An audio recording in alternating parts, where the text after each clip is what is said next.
A global crisis of any type makes everyone nervous. So scientists are mostly human, and they get nervous.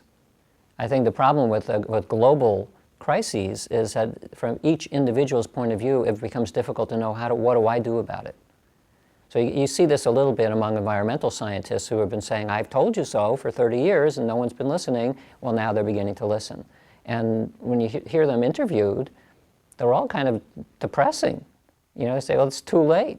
Even if we stopped everything right this second, it's still going to go on for 30 years before we see any change at all because it's a huge inertial system. And for people that are freaking out over bird flu, they're also saying, well, you know, it may be too late.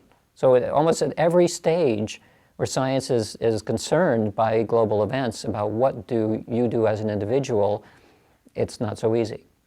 Now, on the positive side, the idea of ecology is relatively new, maybe 30 years old, that it makes sense to recycle and to not throw toxic waste in the environment and all that. 30 years ago, no one was thinking about that at all. So as a society, we move somewhat slow. It's like generation to generation. It's difficult now to predict one generation hence what will be taken for granted then. By kids today who are growing up under this cloud of crisis, how will they behave differently? It may be radically different than what we see now, and it's because of necessity. So when the kids see their parents being concerned about themselves and the children, the kids are going to pick it up, and they are picking it up, and that could create not exactly a phase shift, but in a long period of time, you just look at this in historical terms, it will be like a snapshot.